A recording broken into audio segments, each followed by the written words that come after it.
안녕하세요, 아동부 여러분. 오늘도 우리에게 하나님의 편지가 도착했어요. 오늘 하나님의 어떤 편지가 도착했는지 함께 알아볼까요? 사랑하는 여러분, 이 한 가지만은 잊지 마십시오. 주님께는 하루가 천년 같고 천년이 하루 같습니다. 어떤 이들이 생각하는 것과 같이 주님께서는 약속을 더디 지키시는 것이 아닙니다. 도리어 여러분을 위하여 오래 참으시는 것입니다. 하나님께서는 아무도 멸망하지 않고 모두 회개하는 데에 이르기를 바라십니다. 그러나 주님의 날은 도둑같이 올 것입니다. 그날에 하늘은 요란한 소리를 내면서 사라지고 원소들은 불에 녹아버리고 땅과 그 안에 있는 모든 일은 드러날 것입니다. 이렇게 모든 것이 녹아버릴 터인데 여러분은 어떠한 사람이 되어야 하겠습니까? 여러분은 거룩한 행실과 경건한 삶 속에서 하나님의 날이 오기를 기다리고 그 날을 앞당기도록 하여야 하지 않겠습니까? 그날에 하늘은 불타서 없어지고 원소들은 타서 녹아버릴 것입니다. 그러나 우리는 주님의 약속을 따라 정의가 깃들여 있는 새 하늘과 새 땅을 기다리고 있습니다. 이는 하나님의 말씀입니다. 하나님 감사합니다. 여러분, 오늘은 베드로가 보낸 편지에 관해 알아볼 거예요. 우리는 지금까지 바울이 보낸 편지에 관해 주로 살펴봤는데 오늘은 특별히 베드로가 보낸 편지의 내용을 함께 알아보려고 해요. 여러분, 혹시 여러분은 이런 경험 있나요? 친구가 집에 놀러 오기로 했는데 글쎄 친구가 시간이 다 됐는데도 도착하지 않는 거예요. 그때 여러분들의 기분은 어떻죠? 또 이런 생각을 해볼 수도 있어요. 여러분이 인터넷으로 선물을 샀거나 혹은 누군가 나에게 선물을 보내서 집에서 기다리고 있는데 글쎄 이 택배가 혹은 이 택배 기사님이 도착을 하지 않는 거예요. 그때 우리 친구들의 마음은 어떨까요? 뭔가 초조하고 불안해서 아무것도 할 수 없게 될 거예요. 자꾸 이 친구와 이 선물이 언제 도착하는지 신경이 쓰여서 아무 일도 손에 잡히지 않게 될 거예요. 바로 오늘 우리가 함께 살펴볼 말씀에도 기다림에 관한 이야기가 등장을 해요. 여러분, 어떤 약속된 날, 약속의 날이 있어요. 그날이 오면 하나님과 함께 영원한 기쁨을 누리게 돼요. 아픔과 슬픔도 없이 매일매일 하나님과 함께 기쁘게 살아갈 수 있는 그런 날이에요. 아마 이러한 약속을 받은 사람 중에 이 약속의 초대를 거절할 사람은 아마 아무도 없을 거예요. 바로 이 약속의 날을 조금 어려운 말로 재림의 날, 예수님의 재림의 날이라고 불러요. 하나님을 믿는 사람들은 하늘로 올라가신 예수님께서 이 땅에 오실 때 바로 재림의 날이 함께 올 거라고 생각하고 그렇게 살고 있었어요. 그런데 글쎄 자꾸만 예수님이 오시는 날이 늦어지는 거예요. 그러면서 사람들은 궁금증이 생겼어요. 예수님은 언제 오시지? 과연 예수님이 오시기는 할까? 라는 의심과 혹은 궁금증이 생기기 시작했어요. 그런데 이렇게 고민에 빠진 사람들에게 한 가지 더 나쁜 일이 생겼는데 그게 뭐였냐면 사람들 사이를 이렇게 다니면서 거짓말들을 하는 거짓 교사들이 등장하게 된 거예요. 이 거짓 교사라고 하는 사람들은 예수님을 믿는 사람들 사이사이를 이렇게 다니면서 예수님을 막 조롱하고 약 올렸어요. 조롱한다라는 말은 쉽게 말해 누군가를 약 올린다라는 말과 같아요. 예수님이 다시 오신다고 했는데 순 거짓말이네? 뭐야, 예수님이 오신다고 했는데 여전히 이 세상은 그대로잖아? 라며 계속 조롱하고 있었어요.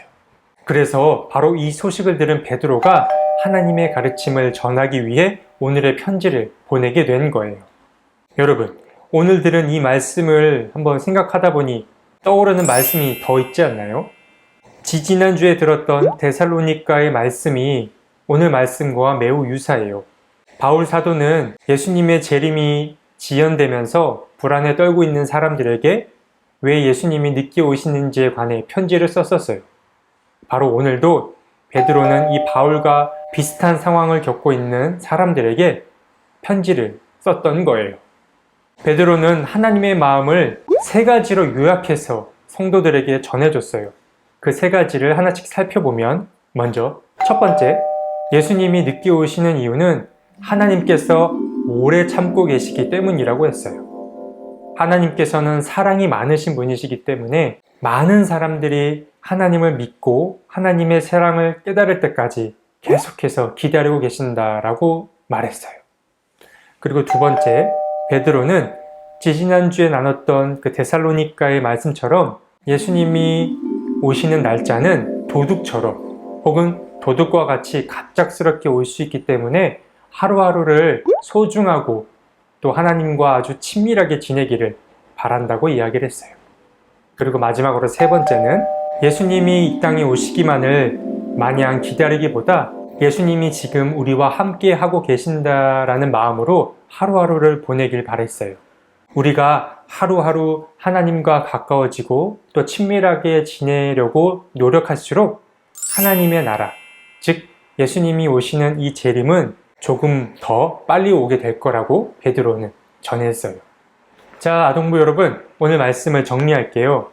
오늘은 지난번 데살로니가 전서의 말씀과 같이 재림의 날에 관해 함께 알아봤어요. 예수님이 하늘로 올라가신 그 모습 그대로 다시 오시겠다라는 이 재림의 날을 사람들이 기다리고 있었는데 자꾸만 예수님이 오시는 그 날이 늦어지고 있었던 거예요. 그래서 베드로는 편지에다가 예수님이 늦게 오시는 이유 세 가지를 잘 정리해서 성도들에게 알려줬어요. 그 첫 번째가 뭐였죠? 바로 예수님이 늦으시는 이유는 하나님이 오래 참고 계시기 때문이라고 말했고, 그리고 두 번째는 이 재림의 날은 도둑과 같이 아주 순식간에 혹은 아주 갑작스레 찾아온다라고 말했고, 그리고 세 번째는 우리가 마냥 예수님의 재림의 날을 기다리고만 있지 말고 하루하루 하나님과 더 가까이 지내려고 애쓰고 노력하다 보면 그날은 조금 더 빨리 오게 될 거라고 말하고 있어요. 여러분, 보이지 않는 하나님을 믿는다는 건 사실 결코 쉬운 일은 아니에요. 그래서 우리는 매일 우리의 믿음이 어떤지 돌아보고 또 점검해 볼 필요가 있고 또 믿음이 흔들리지 않게 굳게 지킬 필요가 있는 거예요. 여러분, 꼭 기억해야 될 것은 뭐죠? 우리 힘과 우리 노력만으로는 이 믿음을 지켜내는 게 굉장히 어려워요. 그래서 우리를 누구보다 사랑하고 아끼시고 우리에게 귀 기울이고 있는 그분, 바로 성령님께 도움을 구하면 우리 친구들이 하나님을 믿는 믿음 또는 거짓 교사들에게 흔들리지 않는 그 믿음을 주실 거예요. 여러분, 잘 할 수 있죠? 우리 친구들 한 주도 건강히 잘 지내고 또 다시 온라인이지만 이 온라인에서 다시 만나도록 해요. 안녕. 함께 기도하고 말씀 마칠게요.